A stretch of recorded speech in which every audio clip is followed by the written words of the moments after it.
E aí, estamos de volta com a história do Rock Santista. Para você que não sabe do que a gente está falando, isso aqui é um registro das pessoas importantes do Rock and Roll de Santos. Uma loucura que eu decidi fazer uma cara. Para quem não sabe que eu sou Rodinei Assunção, você deve saber porque você está na minha página. Então, isso aqui é um registro dos meus amigos, ídolos e pessoas que são relevantes no Rock and Roll de Santos especificamente, não só Santos, mas Baixada, né, a galera que tá por aqui. E se você não sabe, estamos gravando isso no meio pro final, assim, esperamos de uma pandemia, e é por isso que o formato é esse hoje, né? Hoje eu tô para conversar com uma das pessoas que na minha humilde opinião é uma das mais importantes no cenário underground, porque colocou e deu chance, além do som, pra galera ser ouvida. Hoje eu tô aqui com meu brother João Veloso Júnior. E aí, meu mano? Salve, mano, beleza? Que é isso? As palavras pode parar, gente. Eu tô vermelho aqui. E aí, cara? Obrigado por ter aceito aí. Como eu te falei ali em off, né? E a galera que já tá acompanhando sabe. A ideia disso aqui é fazer um registro sobre a sua pessoa e a gente citar, obviamente, tudo aquilo que você fez, né? Dentro do possível, nesse tempo que a gente tem. Mas saber de você. E aí eu já começo com uma pergunta que eu acho que é relevante e parece aquele... Eu não sou jornalista, eu nunca falei isso, mas eu não sou jornalista, minha formação é de designer, né? Eu ainda falo que eu sou designer, apanha na rua. E eu queria saber o seguinte, cara, que na verdade é o básico do básico. Quem é João Veloso? De onde você vem e o que acontece antes da música? Quais as suas origens? Cara, primeiro, obrigado pelo convite, obrigado a quem tá assistindo. E é engraçado porque o João Veloso e o Júnior foram pessoas separadas durante muito tempo, né? Eu morava na casa dos meus pais, eu era o Júnior. Quando eu fui morar sozinho, eu ganhei o direito de ser João. E aí as personalidades começam a se fundir.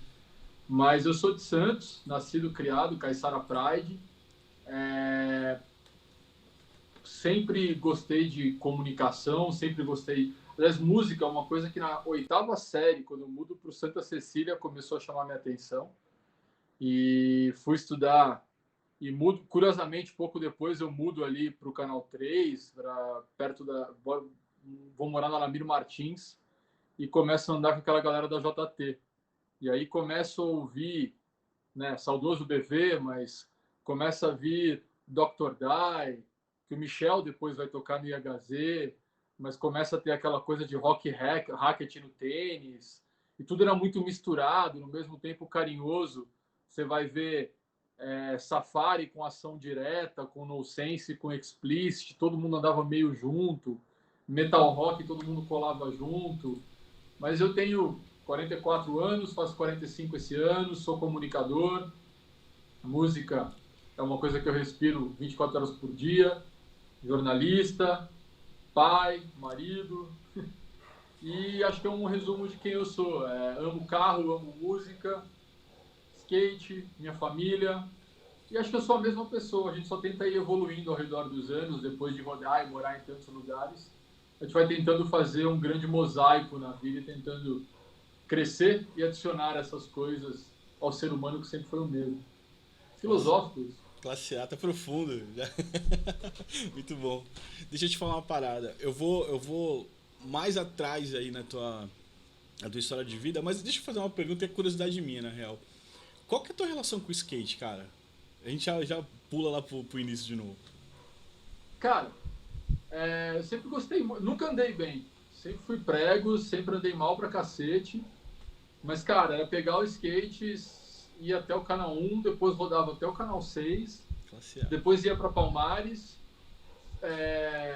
entrava, não sabia dropar, mas entrava no ball ali pela entradinha, rodava com todo mundo, fazia o 8 lá no carve e voltava e me achava o máximo. Irado. Mas sempre tive muito medo de dropar e me quebrar. Andava de street, Fonte do Sapo, pulava degrau, aprendi a subir calçada, foi o auge. E, cara, era andar de skate o dia inteiro. Era uma obsessão. Irado. E essa é a minha relação. Sempre foi uma coisa meio liberdade. sempre foi uma coisa meio de tentar fazer alguma coisa que eu nunca fui bom em esporte. Então o skate foi o primeiro lugar, assim, skate e voleibol na praia também o dia inteiro foram os dois primeiros lugares talvez que eu tenha me achado. Saquei. Mas hoje tu não consegue dar um rolê? Cara, eu fui cair na besteira outro dia de querer voltar a andar de skate e a galera na loja, não, compra um long. Eu falei, mano, eu não sou tiozinho, eu não vou comprar um long. Eu vou pegar o shape, quero dar olho, quero pular a calçada. E fui comprar como se, né, memória muscular, como se eu fosse andar. Foi uma vergonha horrível. Aí eu tenho o skate para fazer a mesma coisa que eu faria com um long. Não consigo mais andar no rolê. Cara, e trabalho, né, devendo muito de digitação, gosto Sim. de tocar, então o medo ficou maior ainda. Mas dou meus rolezinhos de vez em quando. O skate está ali para ficar Eu não comprei. mais no bowl, não mais no carving, mas está ali. É o momento de se sentir livre. Minha filha está aprendendo a andar de bicicleta, eu tento reaprender a andar de skate. Irado. Eu andei muito tempo com o meu skate na mala do carro pra isso. Às vezes eu tava, tipo, de bobeira, assim, aí eu parava na praia, dava um rolê no negócio de bike lá, na ciclovia, e foi isso. Aí depois que eu me separei e fui morar sozinho, eu comprei um skate desses... né, tipo um... Esqueci o nome, cara. É tipo um long, só que ele é pequeno, tá ligado? Eu falei, será que isso é legal? É legal pra dar um rolê. Pra dar um rolê, tu não consegue fazer nada. É só pra tu remar e passear. Ele anda mais... É se divertir, né? O que importa é se divertir, não é pelo ser mesmo, campeão do mundo. pelo mesmo motivo, né, cara? O medo de quebrar uma mão. Tu começa a entrar nessas não é de velho, né? Puta, eu vou quebrar a mão e fudeu. Depois como é que eu vou fazer pra trampar, mano? A gente passou dos 40, a gente já é tiozinho. É Tá? verdade. É verdade, eu pinto o cabelo pra fingir que não, né? Mas, tá, mas não dá, os cabelos Queria brancos. eu pintar o cabelo, ter cabelo branco, mas não. Né, mano? Mas então, vamos voltar pra parada. Classe A saber disso. Quando tiver por aqui com o skate, vamos dar um rolê de velho aí. O Bora. seguinte, como é que tu começa? Tu nasceu em Santos mesmo, Júnior? Tu é daqui, originalmente? Nasci em Santos, nascido, crescido, criado e vomitado da cidade. Tua família tinha alguma relação com música? Não especificamente rock, mas com música, assim? Não? Cara, não. E foi uma coisa muito engraçada. Eu sempre quis tocar e minha família, na verdade, sempre desincentivou. Não, isso não vai dar certo, pra quê? Imagina que isso vai dar certo. Meu avô tocava violino, seu avô tocava bem, mas foi o único na família, isso nunca vai dar certo, desiste. Na verdade, eu sempre fui desincentivado. E tem até uma parada meio engraçada, que meu primeiro baixo, eu queria muito, era uma obsessão, assim. Foi na loja do Márcio, no Canal 2, depois veio a ser a WK, e eu dou ali alguns CDs, um computador, eu fiz um rolo, e cara, meu baixo ficou acho que uma semana na casa do Vicente, que depois foi seu primeiro guitarrista da Dead Frogs, que eu não podia entrar em casa, né?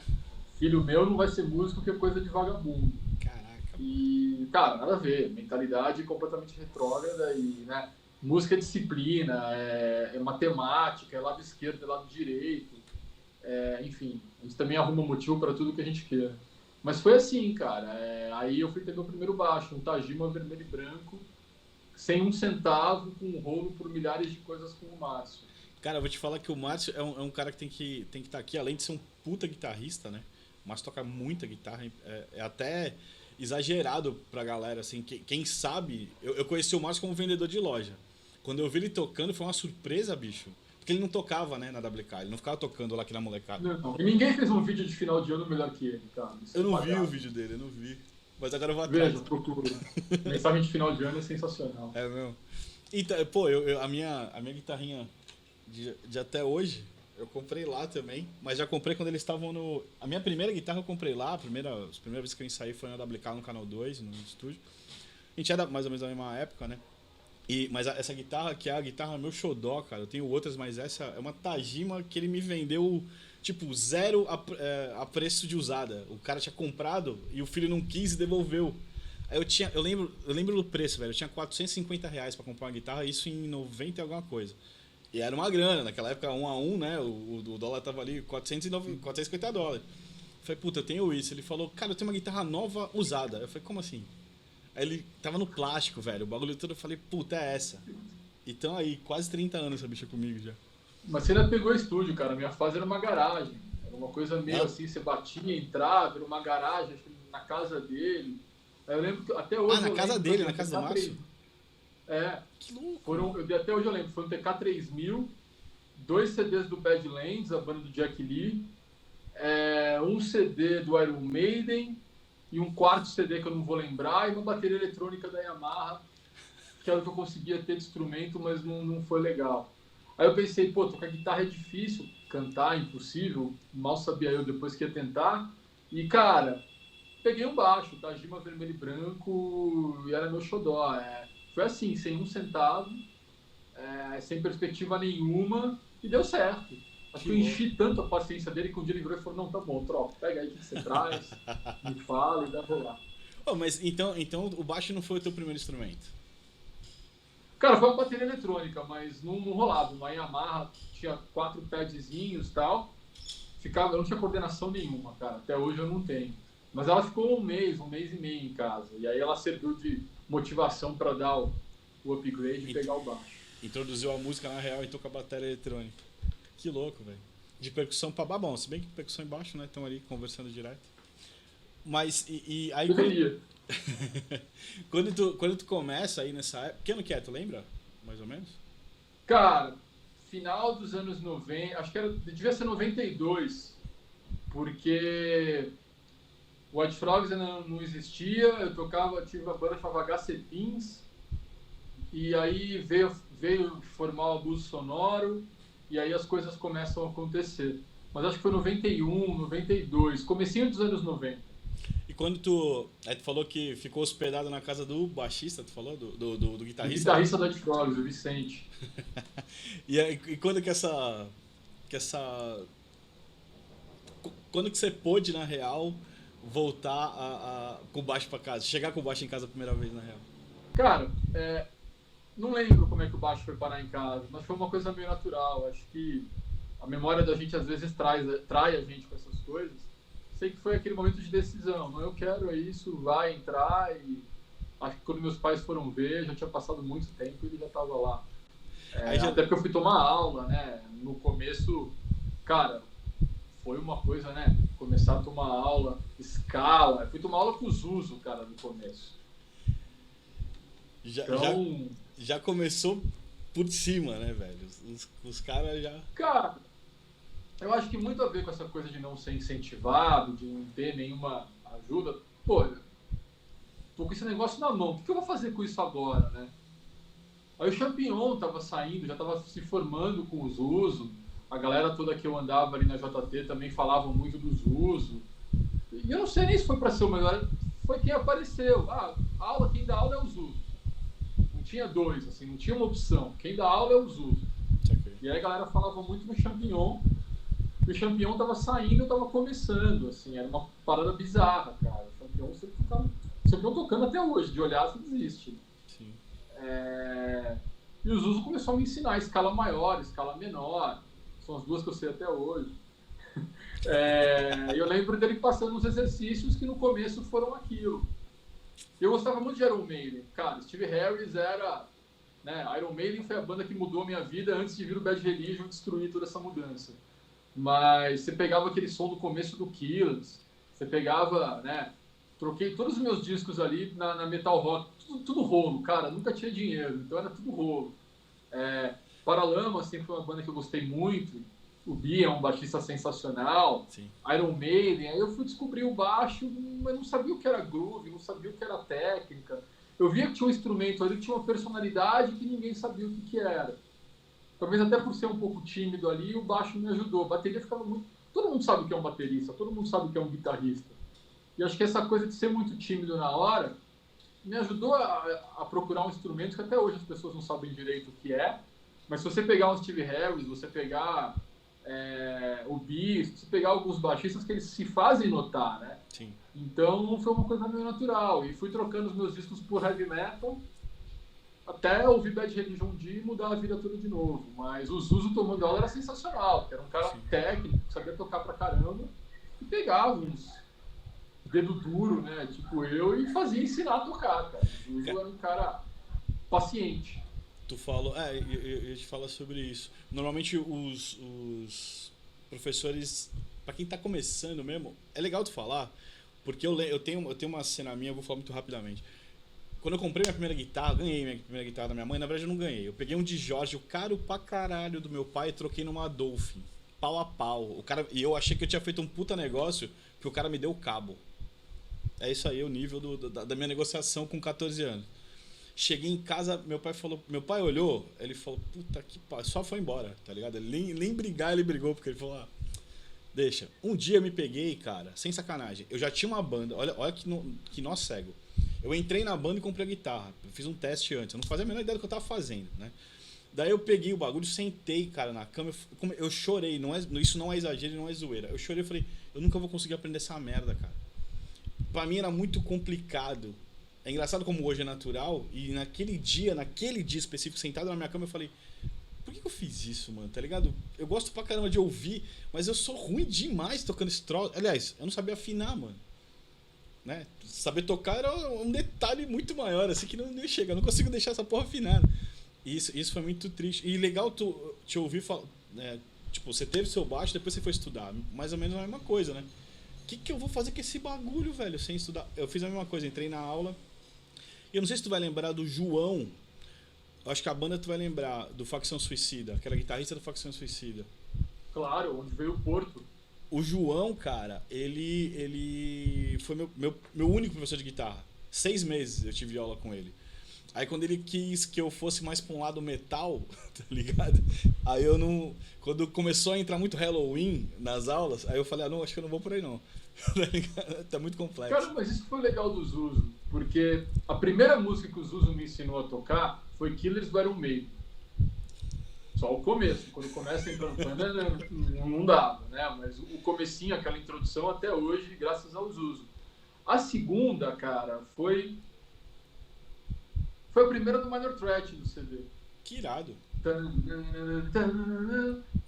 Cara, na minha cabeça, sendo formada ainda, né? Aquela coisa meio Minor Threat, Bad Religion, Iron Maiden, era o que eu ouvi o dia inteiro, e 7 Seconds. Aí ele até me ensinou que na Here's Your Warning tinha uma escala egípcia. Steve Urf sabe o que é isso e toca pra cacete. Mas, cara, ele não tinha esse preconceito. Então ele me ensinava escala, me ensinava música, mas ele tentava, né? Pô, 7 Seconds, escala egípcia, não sei nem se isso faz sentido hoje, mas ficou muito na minha cabeça. Sim. E na saída da base rápida. E aí me mostrou que, pô, pra tocar as bandas que eu gosto, tipo um 7 Seconds, até hoje tem música que eu não consigo, mas era escala pura, tinha que estudar. Né? Operation Ivy, você ouve o Matt Freeman tocando ali no Rancid, cara, é escala. Sim. Aquilo ali é almoçar e jantar, é escala. São baixistas extremamente mão esquerda ali na escala.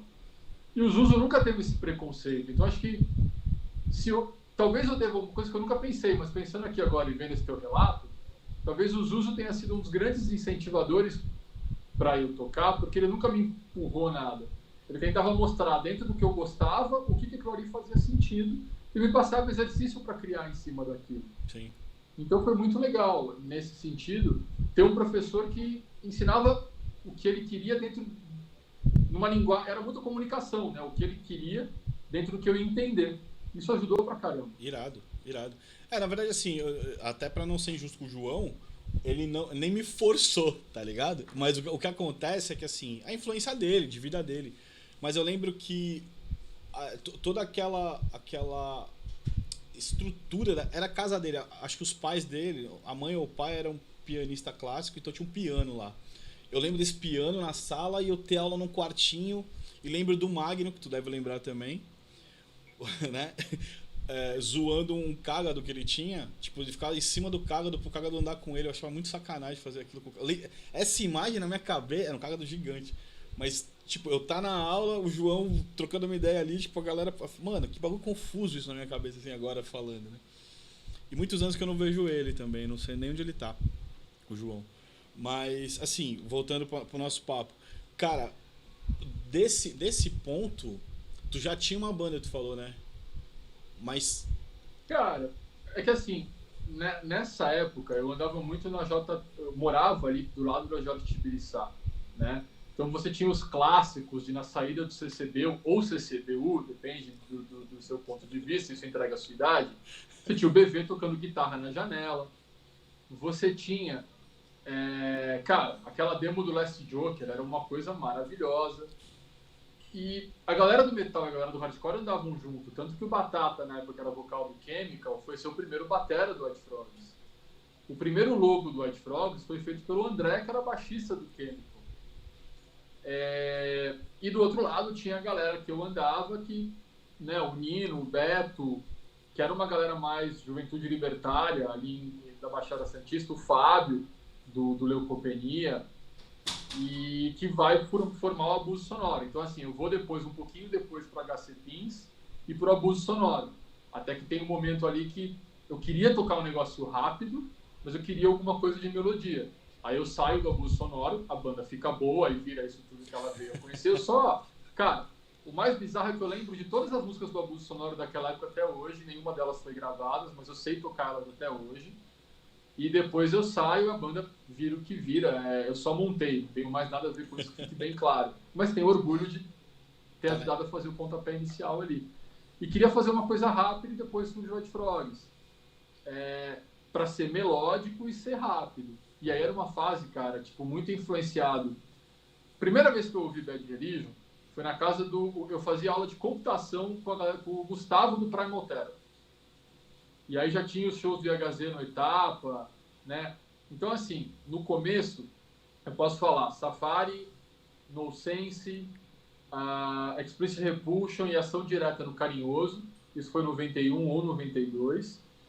Os shows do Rock Racket no tênis, que você tinha ali Mr. Green, Last Joker, Dr. Die, porque era a galera que estava na minha rua. Cara, meu primeiro show, acho que foi em cima de um caminhão, com o Marcos Satriani tocando guitarra, que ele colava na JT.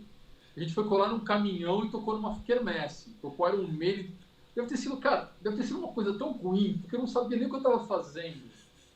Mas a gente tocou, e até hoje aquilo ali me deu coragem. Imagina, num caminhão com um monte de gente, assim. E aí depois essa coisa de Etapa, de ver os shows, metal rock, as coisas vão meio que tomando um rumo. E aí um dia na casa do Gustavo, ele colocou Against the Grain pra ouvir, cara. Então assim, meu primo, o filho da minha madrinha, o Murilo, saudoso Murilo, que também era da JT, me mostrou Iron Maiden. E aí eu começo a trocar os meus discos do Paralamas e aquilo tudo, Plebe Hood, que era uma coisa que eu ouvia, para começar a ouvir Iron Maiden. Até que o Gustavo me mostra o Against the Grain, vem uma nova mudança na minha vida. E quando eu fui nesse show no Carinhoso, cara, o No Sense estava lançando o primeiro EP pela Fucker, o Resistirei do Ação Direta estava saindo também pela Devil, o Safari estava lançando uma demo e o Explicit Repulsion também. Caramba, essas bandas todas lançando disco, lançando isso, foi até com o Henrique, que morava na rua de trás. E, cara, isso pra mim abriu, caramba, esse monte de banda. Aí, andando com a galera da Juventude Libertária, o Abuso começa essa coisa de demotape, de fanzine. Eu comecei a fazer o Definite Choice. Isso tudo na minha cabeça... É difícil dizer o que veio antes, o que veio depois, porque é tudo muito misturado. Mas eu lembro de vir o metal, depois vir o punk rock, aí você sai um pouco do M-Rock e já vai mais pra Blaster, o Hansen já começando a me dar um monte de fita também. E a galera meio que vai te incentivando, né? Mas era uma coisa difícil, porque a cena punk em Santos era muito fechada. A cena metal ela já era mais... abraçava todo mundo. E aí as coisas vão se misturando e vão se acontecendo. Mas era isso, cara, tinha 3, 4 shows por semana. Era muito legal poder ir ver isso, né? E isso vai se misturando até que surge o White Frogs. Então, assim, do baixo ao White Frogs, talvez tenha sido em um ano e meio de aula e muita persistência. E muita bola na trave.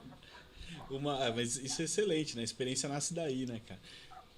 Mas, assim, uma pergunta, eu não sei se ela vai ser anterior, mas quando você compra seu baixo, tipo, a tua vontade era ser músico ou era aprender o baixo? O que eu quero dizer com isso? Quando eu começo, quando me convidam pra banda, antes desse momento que me convidaram para tocar nessa banda, que eu não sabia absolutamente nada, eu só gostava de ouvir música. Eu não tinha... Eu achava muito utópico ter uma banda. Estamos falando do começo de 90, né, cara? Lá no 91, 92, é uma coisa que, tipo, pra mim, nunca vou ter uma banda. Eu vou escutar a banda de todo mundo, mas agora eu ter, não dá, não é pra mim, né? Não vou chegar nisso. Você lembra desse ponto? Tipo assim, se você quer se tornar um músico para ter uma banda? E se sim, vou emendar. Tu lembra o motivador de ter uma banda para você? Da primeira, né? Por exemplo? Cara, pra mim era uma coisa meio comum. Todo mundo tinha banda. Isso é verdade. Todos meus amigos tinham banda. Então, assim, eu ia ter uma banda também. Sei lá, é igual você tá na escola e todo mundo joga futebol, você vai jogar junto.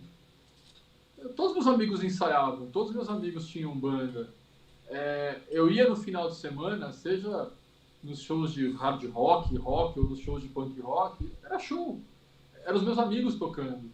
Então não teve assim um motivador. Pra mim ter banda é igual, não sei te dizer, mas era natural. Entendi. E não tinha muito baixista, que foi uma coisa que me ajudou muito. Até hoje, né? Hoje é batera que tá escasso. Mas, assim, você lembra se teve, por exemplo, você queria dizer alguma coisa específica, por exemplo, de composição, eu digo. Já teve vontade de escrever? Já escreveu? Algumas coisas são suas? Como é que funciona essa parte, assim?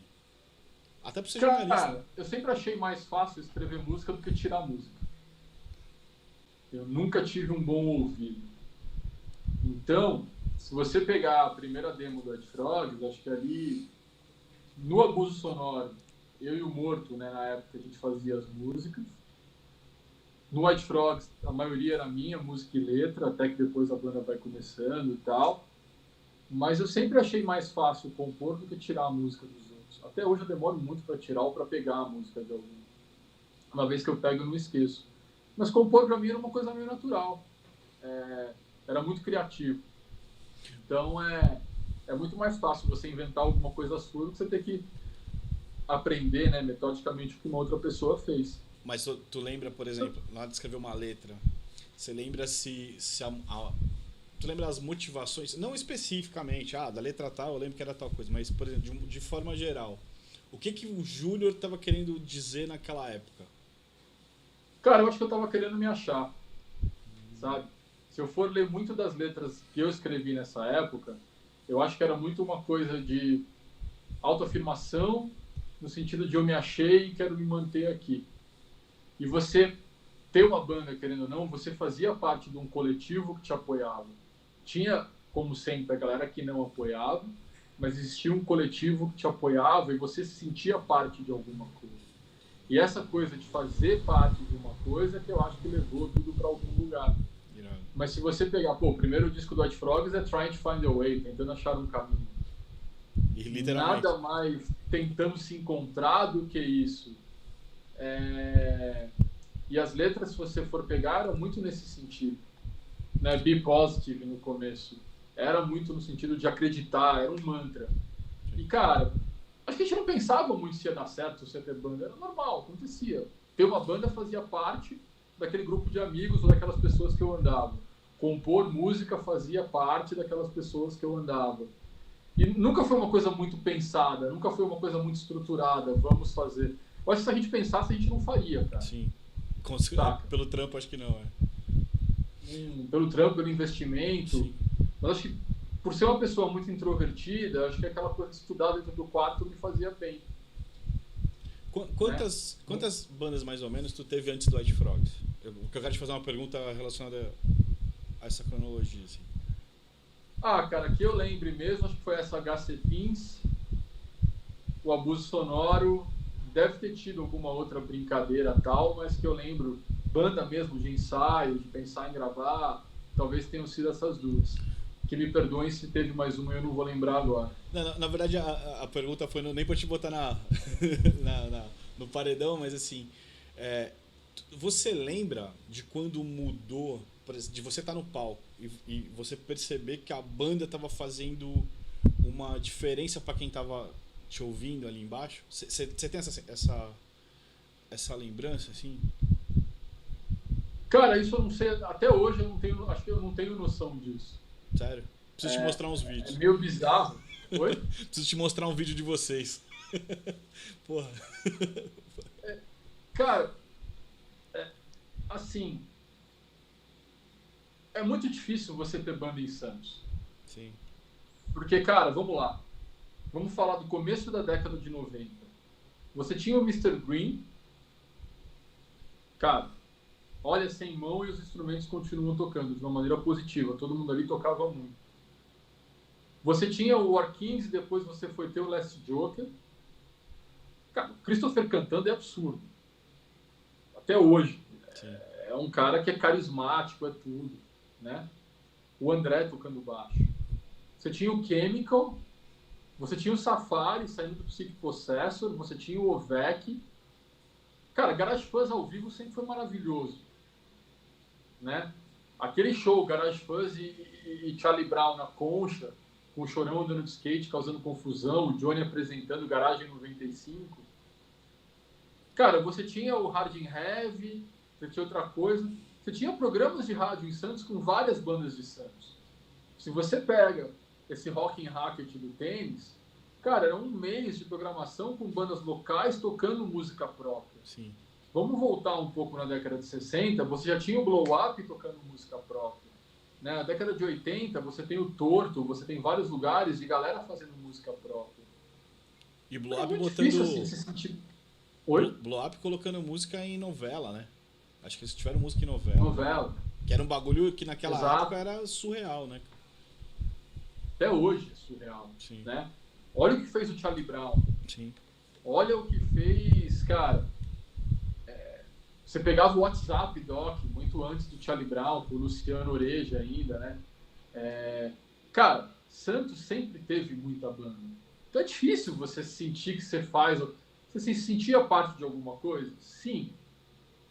Daí alguma coisa a mais? Acho que... Não sei.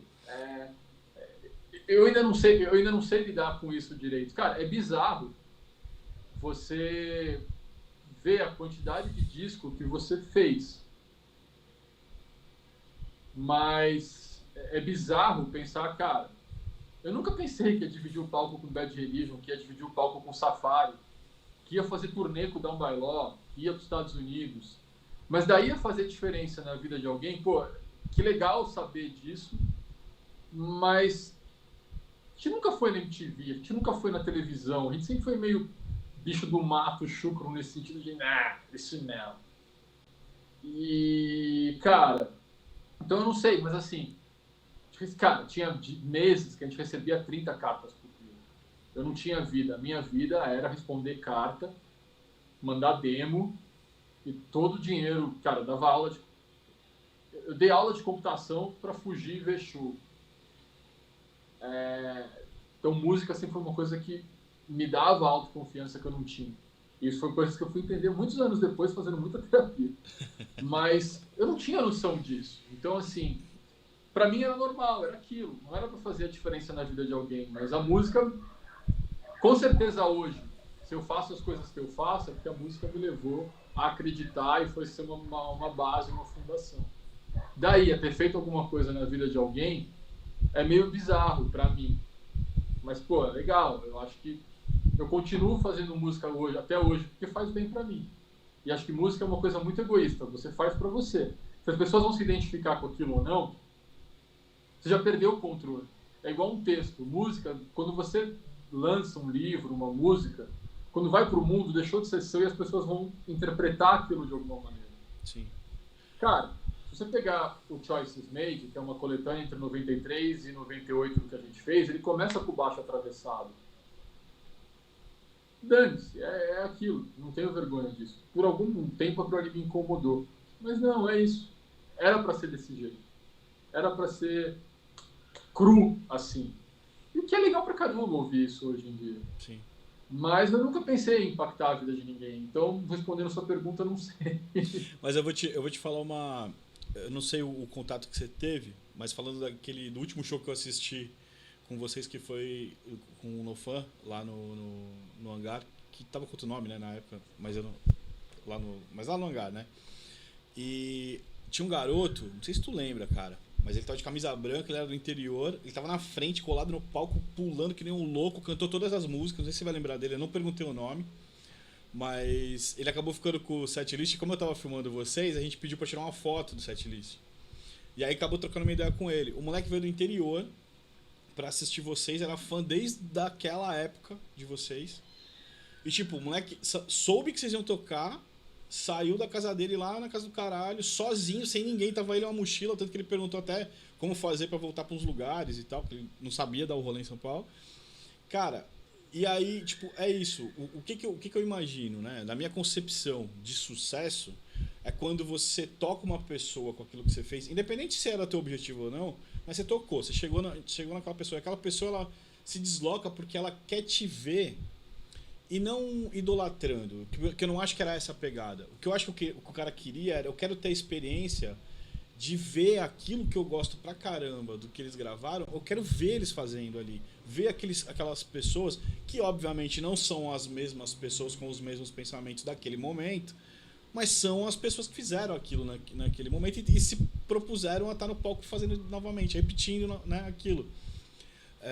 Eu sei que quando a gente vai falando e analisando, o bagulho começa a parecer que é gigante, né? Tu fala, caralho, nem tinha pensado por esse lado.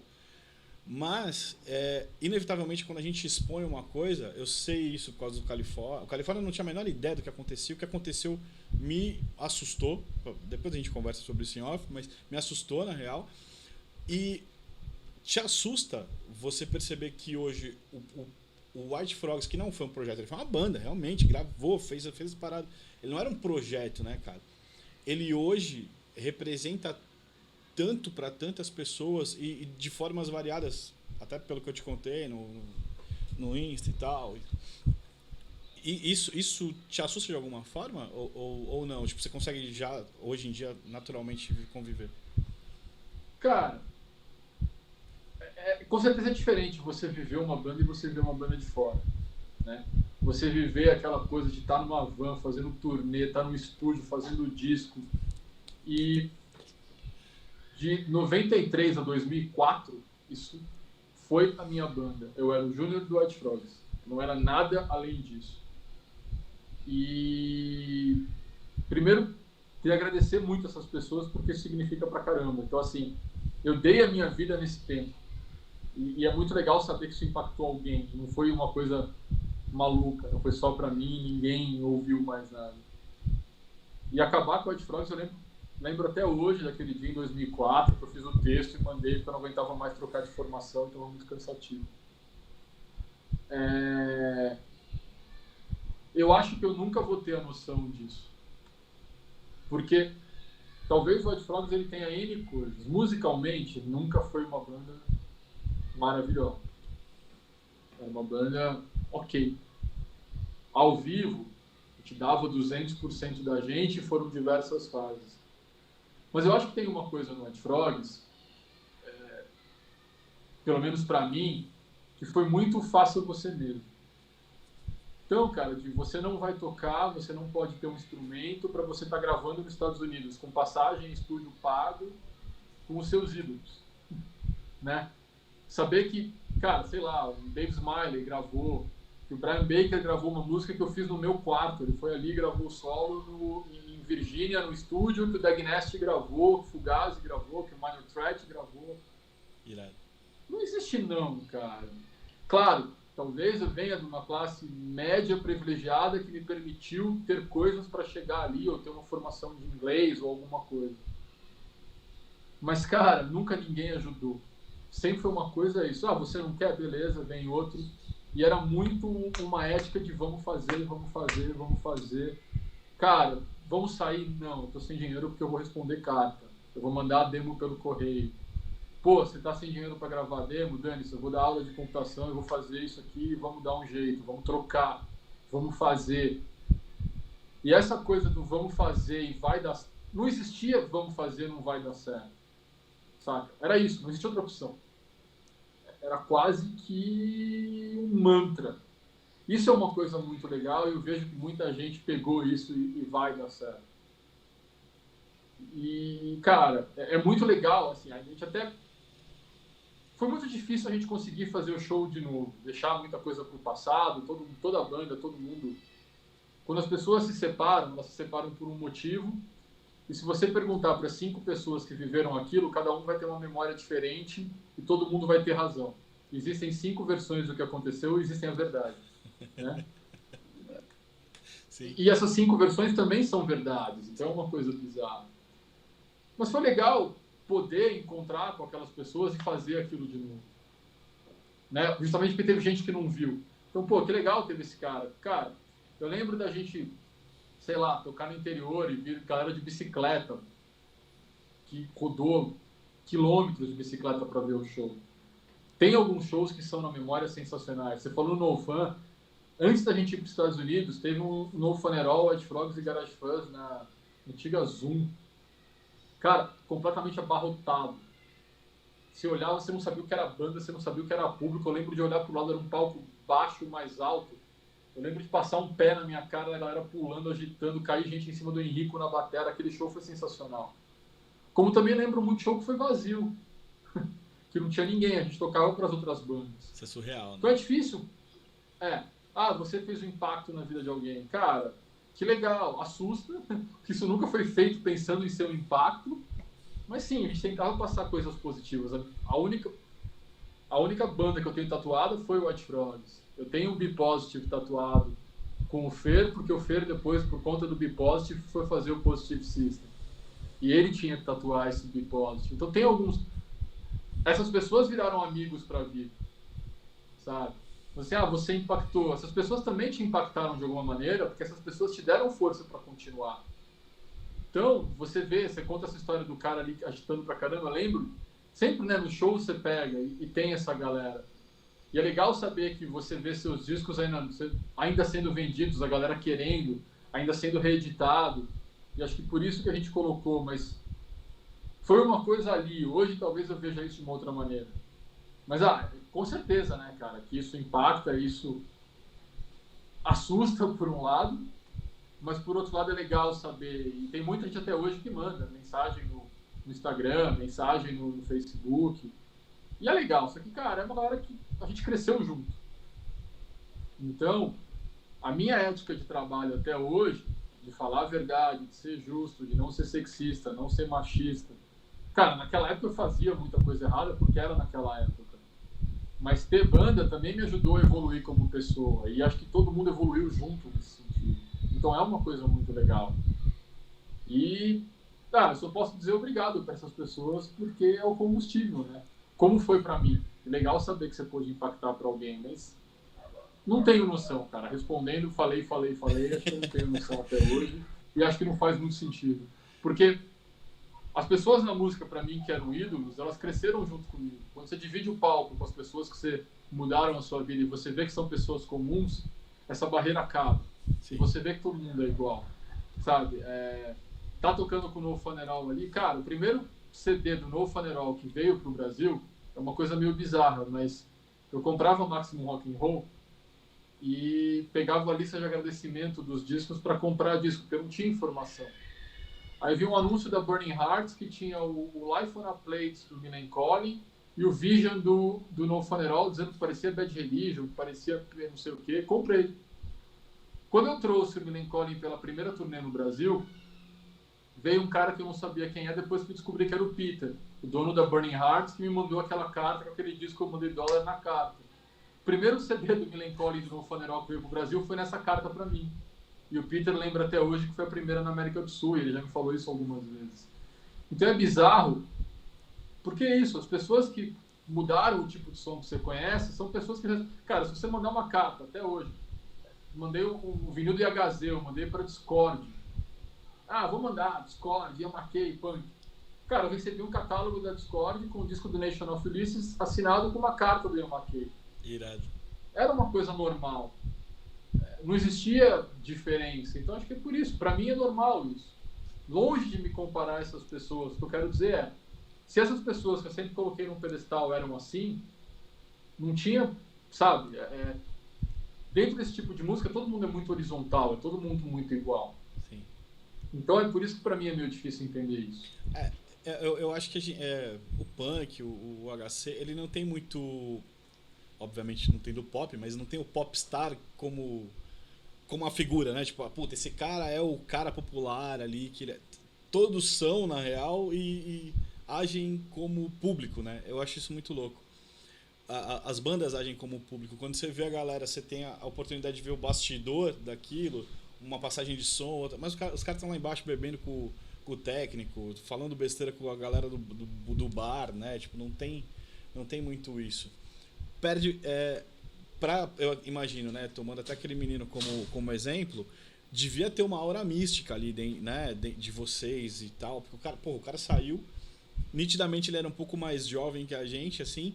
Então, pra ele, imagina que, cara, os caras são da antiga, vieram fazer esse som e tal. E o Porto falando várias vezes que, tipo, pode ser que não vai rolar mais, é o último, tá ligado? Cara, mas sempre foi show nosso. Eu tô Show ligado. nosso tem uma máxima nessa formação. É um setlist que a gente nunca seguia. Alguém falando é a última, aí vai, aí muda. Eu não sei nem por que a gente fazia setlist, acho que era só pra não esquecer de tocar alguma música, mas a gente nunca seguiu. Com essa formação, nunca seguiu o setlist. Era uma coisa engraçada, porque o Porto, ele sai da banda. Cara, você falou do Facção Suicida, né? Uhum. O Porto entrou no Hot Frogs quando a gente estava num programa na 98, tocando a demo, falou que precisava de vocalista. O Porto para o carro dele, liga pra gente. E eu quero tocar com vocês, tá? Eu sou do Facção, não sei o que, eu quero tocar com vocês. E ele entra pra banda assim. E aí ele sai por N motivos. E quando voltou, cara, foi engraçado porque parecia as mesmas pessoas. Assim. Foi legal essa vibe da gente poder ensaiar. Primeiro pro show do No Funeral. A gente ia fazer um outro show com o Garage Fuzz, que depois acabou não rolando porque veio a pandemia. Uhum. Mas foi super legal, cara. É legal estar no estúdio com o Atibaia, é legal estar no estúdio com o Patrick, é legal estar no estúdio com o Porto, como com o Matheus, como com o Prandini, como com o Henrico. Cara, eu vou parar de falar porque teve muita gente na banda. É mó galera. Mas, não, muita gente, cara. O Fred, o Denis, Henrique, e, cara, e foram tempos legais. Cara, eu passava mais tempo com essas pessoas do que passava com a minha família, passava com a minha namorada, entendeu? É muito louco. Então foi legal. E é legal você ver esse garoto indo lá e agitando, porque significa, a gente recebeu muito contato de gente que nunca tinha visto a banda e sempre, eu queria ver show, queria ver aquilo. É legal ver que isso não foi vazio, né, cara? Foram 11 anos da sua vida que não foram jogados no lixo. E até hoje, né, a tatuagem tá aqui, foi feito com o Pablo. E é a única toscona, foi a primeira que eu fiz. Irado. É a tua primeira tatu da... É a tua primeira tatu? Foi. Que louco. Minha primeira tatu foi uma tatu da Hot Frogs. Com o Pablo e na Rua da Paz, Tatu na Paz, na época. Irada. Pô, Júnior, e aí, tipo, depois do Hot Frogs, teve o Júnior trabalhador, pai, não que não fosse o trabalho, obviamente, a banda, mas com foco mais no trabalho, estudo, pai de família, e depois esse projeto novo que você já fala aí, ou não? Você, no meio do caminho foi fazendo mais coisas? Cara, foi muito difícil acabar com o Hot Frogs, aquilo ali era na minha vida, né? E as coisas sempre se misturaram. Então, eu gostava de música e gostava de jornalismo. Aí isso me levou para trabalhar na Enseado, isso me levou para trabalhar na Rock Press, isso me deu uma bagagem, não tinha ninguém para fazer comunicação para a banda, então isso ensinou o meu trabalho, né? Se eu conseguia pegar uma coisa que eu criei. E até hoje eu acho que o Hot Frogs ele foi um case talvez maior de comunicação do que de música, porque musicalmente era simples. Só que a gente sempre soube comunicar e tornar aquilo ali de uma maneira, né? Eu trabalho com isso, então hoje eu aprendi naquela época e vivo disso até hoje. E acho que eu fiquei um pouco cansado de sempre estar insistindo. Em banda você depende de muita gente. Mas depois do Hot Frogs, em 2004 eu fiquei sem tocar, depois eu mudo para BH. Em BH, com uma galera dessa mesma época, eu fundo o Crash Playground. Foi uma coisa divertida porque, cara, eram 3 baixistas. E era para ter um show do Dreadful na Obra, que é um lugar super tradicional em BH. E aí eu lembro que o Paulista, que era baixista do Ref, eu vou tocar baixo. O Pedro, que era o outro cara da banda, era para ser o show do Dreadful. O Dreadful não vai tocar. A gente estava no Rio vendo um show do Down by Law, e o Alexandre, baixista do Dreadful, fala, não sei o que, vai rolar, não vai. Aí nasce primeiro o Punk Rock Superstars. E o Alexandre vai tocar baixo, não vai rolar o show do Dreadful, é semana que vem. Aí, cara, só restou pra mim cantar. Eu nunca tinha cantado na vida. Irado. E a gente decidiu, pra não perder aquela data do Dreadful, fez um show e tocou Gorilla Biscuits, tocou Jawbreaker, tocou um monte de coisa, Down by Law. E, cara, a sorte foi que o Baiano, que era vocal do Dreadful, decidiu que ia cantar e salvou, porque senão ia ter sido horrível. Mas nesse show era o Marques na batera, do Ourselves, o Paulista do... Não, o Alexandre do Dreadful no baixo, o Bruno na guitarra, o Pedro, se não me engano, foi a outra guitarra, e eu cantei junto com o Léo. E o Cota, a outra guitarra que também era do Dreadful. Era o Dreadful com umas outras pessoas. E foi legal, cara. Rolou todo mundo cantando, foi divertido. E cantar foi legal. Aí, cara, um tempo depois nasce o Crash Playground, que era o Paulista, aí sim, o Paulista tocando baixo, o Pedro tocando guitarra, o Marcos vai tocar batera, o Bruno toca guitarra e eu fui inventar de cantar. Cara, mas aí dentro daquela ética de punk, de música, pra mim tem que ser assim. Então, eu fui um inferno na vida dos caras. Eu fui muito idiota nos estúdios. Eles queriam levar a banda pra um lado, e eu tinha uma ética completamente diferente. Eu não sabia cantar, né? Então, de novo, eu não conseguia tirar a música dos outros. Eu tinha que escrever coisas. Cara, chegou no cúmulo de chegar no dia da gravação, eu mudei as músicas, porque eu achava que cantava melhor daquele jeito. E foi um estresse, foi bem difícil. Eu fui uma pessoa muito difícil, mas tenho muito orgulho das mudanças que eu fiz ali na hora e acho que ficou melhor. É demais. E saiu um vinil pela Definite Choice, bem legal, gosto. No Heroes é uma música que eu gosto muito de ouvir. Ali eu escrevi algumas músicas, mas todas as letras, e as letras tinham a ver com coisas que eu... Aí, né, voltando para aquela sua pergunta. No Heroes fala muito sobre isso, a gente quer sempre achar um salvador, um messias, Cara, ninguém vai mudar o mundo se você não muda você mesmo. Não adianta você querer falar que Deus vai salvar e você para na vaga de deficiente, você faz uma coisa errada. Não é questão de você querer ser o politicamente correto, mas enquanto você não fizer o certo, você não pode querer Deus ou o governo resolvam sua vida. E No Heroes falava muito isso naquela época. Aí... My Record Collection is Better Than Yours, minha coleção de discos é melhor que a sua, era uma música que eu fiz pro final do Ed Frogs. Cheguei a ter uma banda com o André do Nitromides e com o Marcão, que hoje toca no Dead Fish, que era a gravação direta. Essa música a gente fiz para aquela banda, ela nunca mais foi usada. E aí virou essa música. E saiu esse vinil. Depois eu mudo pro Rio.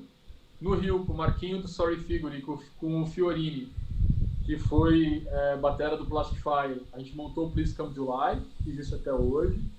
E, cara, acho que musicalmente foi a coisa mais legal que eu já fiz no sentido técnico, que era só um trio, então deu para explorar muito o baixo, e ali a gente ensaiava muito. Com os meus erros do Crash Playground, eu fui ensaiar mais, fui aprender a ensaiar mais. E, cara, depois disso, acho que veio o Costaneira, que é o projeto novo, velho e com várias histórias. Teve outras coisas no meio, de tocar, de fazer alguma coisa, mas acho que esses foram os principais. Além do Definite Choice, que foi um selo para lançar as bandas que eu gostava. E eu vou perguntar do Costaneira, mas eu quero fazer uma pergunta antes.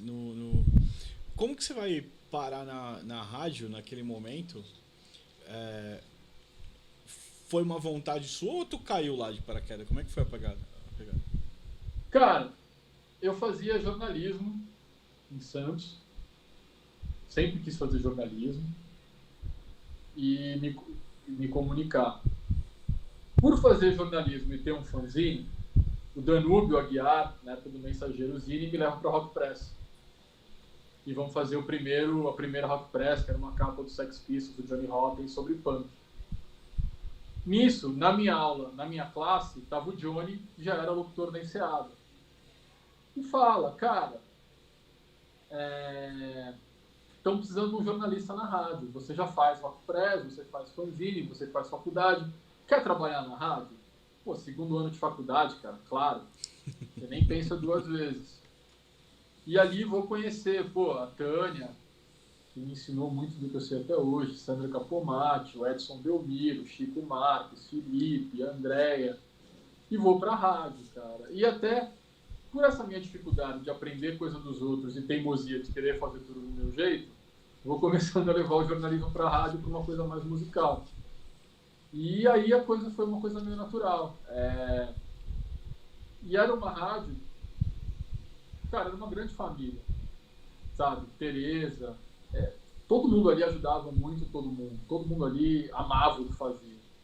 E aí, do jornalismo da rádio, nasce o Microfonia e nasce esses outros programas, mas sempre foi uma coisa de novo, né? Fazer jornalismo, rock press, fanzine, até que me levou pra rádio. E tu quando você pega... Vou fazer uma pergunta, mas eu não quero parecer cuzão, assim. Então, tipo, eu quero fazer ela mais de boa. Foi pela facilidade de você conseguir as músicas da galera da região? Ou foi uma questão ideológica? Por exemplo, não, vou dar oportunidade pra esses caras. Porque era mais fácil, por exemplo, se você pensar, tipo... Vou pegar uma banda que tá aqui do meu lado, que ninguém conhece, a galera vai querer escutar, vai querer ouvir meu programa primeiro, porque a banda tá tocando lá, é uma banda que ninguém conhece. É uma banda que ninguém conhece, não, é uma banda da região, então a galera da região vai querer escutar.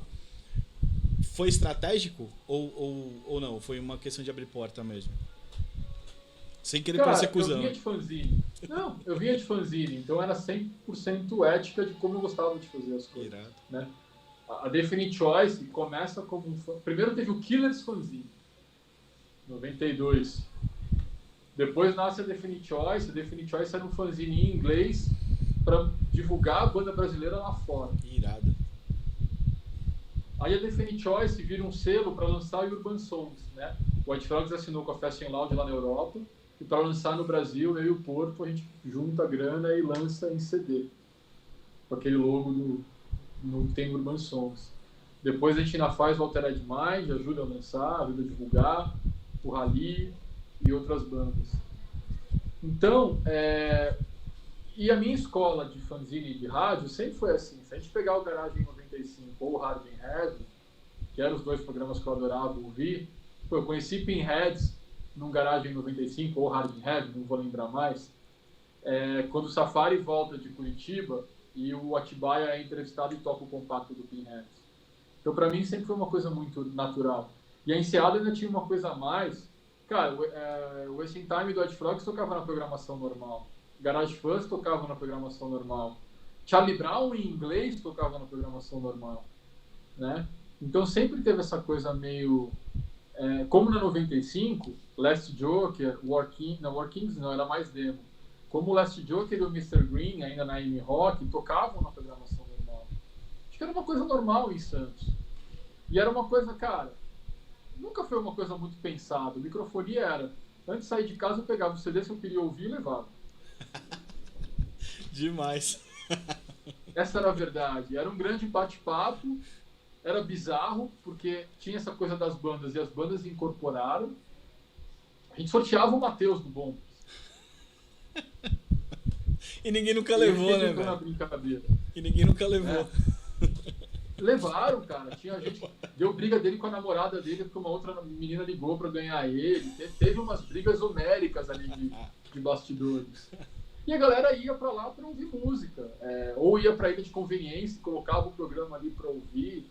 E a Marcela, cara, a galera ali, Gabriel, nessa época a galera ia pra rádio que gostava. Então, assim, cara, chegava a dar 100 ligações em 1 hora, era absurdo. Louco. Sabe?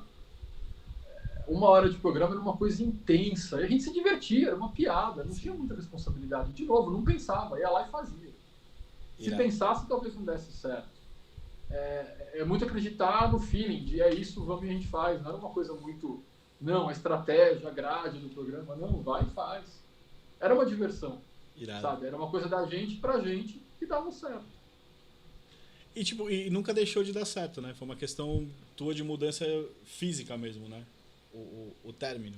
Cara, eu saí da rádio e mudo pra São Paulo e a rádio me fez uma proposta de continuar fazendo microfonia. Eles me davam um tanque de gasolina pro mês. Cara, eu saía de casa, o programa era das 11 à meia-noite. Eu saía de casa 10, nossa, que responsabilidade, 10h30, chegava na rádio às 11, fazia o programa e voltava para casa. Ia a milhão. Caraca. Não, completamente irresponsável, mas era isso. 10 horas, pegava aquele monte de CD que eu queria ouvir e ia embora. Chegava, fazia o programa e voltava. Muito louco, muito louco. Mano, tipo, e aí, Costaneira, como é que surge, você entra, nasce, como é que é a parada? Cara, eu, quando mudo pro Rio, tinha o Please Come July, que era a minha banda que eu falei, né? E começo a andar muito com a galera lá do Rio. Então, o Danielzinho, que tá tocando no Plastic Fire, sempre achei o Daniel um dos melhores guitarristas. Cara, eu sempre tive muita sorte com o guitarrista, porque o Atibaia e o Patrick, eles se complementam. O Atibaia, ele tem uma coisa de melodia de oitavada que eu nunca vi na vida, aquela paletada absurda, e o Patrick era uma coisa meio de riff de solo. O Matheus sempre foi um dos melhores compositores que eu já vi, e o Denis, um dos caras mais éticos também para trabalhar e compor música. Depois o Bruno, o Pedro, são caras muito diferentes. O Marcos Menezes. Mas, cara, o Danielzinho é um cara absurdo. O Danielzinho tocando guitarra não tem o que falar. E foi muito legal, porque eu compunha as músicas, ele levava para casa e trazia de volta, ou a gente tocava junto. O Costaneiro é muito engraçado, porque a afinação da guitarra é meio tom abaixo, meu baixo eu não mudei, e a gente até hoje não sabe um que o outro toca. O Danielzinho, a guitarra dele estava afinada para aquilo, meu baixo para aquilo, e nunca ninguém mudou, e a gente tocava no mesmo tom. Azar de quem vai cantar. Não, Sacanagem, obviamente, sacanagem, tô né, a brincando. gente toca a mesma nota, Tô mas não olha brincando. pro braço, quem olha não está entendendo. Tô enchendo o saco. E aí o Danielzinho traz o Bola, que é um cara mais... O Danielzinho e o Bola são mais novos, mas o Bola chegou a tocar na fase final do Noção de Nada e toca no Menorizados. Cara, fizemos tudo e nunca ensaiamos. E sempre foi uma coisa da gente querer fazer com gente que a gente gosta. Vocês foram, desculpa Né? te interromper, vocês foram compondo à distância ou se encontravam? Eu morava no Rio, então as músicas já eram aquilo, eu já tinha escrito aquelas 3 esqueletos. Veio o Danielzinho, colocou a guitarra em cima. Veio o Bola depois e mudou algumas coisas. O Bola é legal porque ele não é um batera, só que ele compõe muito, ele tem uma noção de composição absurda. Irado. Então a gente escreveu aquilo no Rio. Né? Gravamos na Áudio Rebel, que era um sonho gravar na Áudio Rebel. E tem uma coisa curiosa que a gente gravou e aí depois o Danielzinho conversou e veio o Rodrigo Lima, para cantar. E a ideia era o Rodrigo gravar na Áudio Rebel, só que nunca dava certo. Agenda, confusão. E, cara, a gente chamou o Rodrigo, que na época era do Jason, para gravar. Então gravamos na Áudio Rebel, o Pedro conseguiu, levamos nossos equipamentos, eu levei meu amplificador, levei tudo, a gente gravou lá. O Danielzinho trabalhava na Áudio Rebel na época. Gravou à noite, ele sozinho, foi um corre legal. Mas, cara, a gente sempre demorou muito para colocar a voz, a gente perdeu tudo. E o Rodrigo, que gravou, mudou para os Estados Unidos. Aí um dia ele achou as fitas e falou, pô, achei isso aqui. Aí o Rodrigo Lima, pilhado, conseguimos gravar, e com essa coisa de sempre querer fazer com gente que a gente gosta, levamos tudo, baixamos tudo com o Fê Sanches, gravamos aqui em São Paulo, no estúdio dele, no El Rocha. Irado o estúdio Eu dele. também sempre quis gravar no El Rocha. Cara, ele é um cara que ele sabe o som. É isso. Né? Ele tinha masterizado já o Crash Playground, tinha masterizado o White Frogs ao vivo e várias coisas. Gravamos vozes lá, mixamos com ele, masterizamos e saiu. E além dessas 3 músicas que era para sair no vinil pela Monstro, mas aí entra toda a coisa da pandemia. Vamos ver o que vai ser, cara. Eu tô trabalhando, sempre aquela coisa, eu não sei o que vai ser. Eu tenho já umas 10 músicas novas prontas. Irado. Espero depois da pandemia poder ensaiar e gravar de novo. Sei que o Rodrigo também tá com algumas letras e vamos ver o que acontece. Irado, demais. Mas e aí, tipo, não findando, mas a gente tem que botar um ponto, né, no nosso papo. Como é que tá a tua vida hoje, cara? Pai de bebê, trabalhador, tá conseguindo... A música tá presente na tua vida efetivamente mesmo? Cara, a música é parte da minha vida full time. Assim, meu trabalho eu amo comunicação, amo trabalhar. Eu acho que o segredo da vida é você juntar a sua ética com a ética do lugar que você trabalha. Então eu sou muito feliz por trabalhar num lugar de cooperação, de respeito, de muita vontade, de liberdade, de você respeitar ser quem você é, e sempre foi assim, sabe? E gosto muito de tocar baixo, tenho um vício em baixos, então eu viajo muito pelo trabalho, tive a sorte de rodar o mundo e, cara, estava no Japão outro dia, outro dia, fui uma vez para o Japão, mas queria trazer um baixo de lá. Indo para o Japão, encontro o Mozini no aeroporto, e o Mozini lá no Santos Dumont morava no Rio, o Mozini me falando para trazer um baixo para ele. Entro numa loja de instrumento e encontrei um Jazz Bass por $100, 86. Obviamente o baixo do Mozini não veio, o meu Jazz Bass veio. E sempre que eu posso, eu estou procurando instrumento usado, então eu gosto muito de tocar. Esse ano fiz 10 anos com a minha esposa e ela me deu um baixo de presente. Que da hora. Então é uma coisa muito legal, essa relação, ela sabe o quanto para mim é uma coisa legal. Sou casado com a Dani, sou pai da Madu, um bebê de 3 anos que adora dançar e adora música. Ela já inventa as músicas dela. Demais. E a gente já toca junto, obviamente ela no mundo dela e eu no meu. Cara, e moro em São Paulo. Acredito na pandemia, é uma coisa real. Uso máscara quando saio na rua. Acredito na ciência. Tô louco para tomar vacina. Em respeito ao próximo. E espero que a gente possa sair disso logo e ter essa monta. É muito triste quando as coisas que você ama fazer, que são evento e são música, para você exercer sua profissão, você coloca a vida dos outros em risco. Então é muito difícil ficar parado ou ficar trabalhando nessa coisa do home office. Mas temos que respeitar, e esse sou eu. Vou fazer 45 anos, sou um tiozinho. Sou hoje o que eram as pessoas que falavam da década de 60, quando eu era adolescente. Gosto muito de instrumento, de música, gosto muito de carro, gosto muito de pessoas, gosto muito de comida. Sou vegetariano, para mim isso é uma questão política. Irado. E esse sou eu. Irado, mano, irado. Pô, cara, eu tenho que te dizer que realmente é uma honra. Toda vez que eu falo com você eu fico realmente feliz. Você é um cara muito bacana. Sempre foi, a gente teve muito...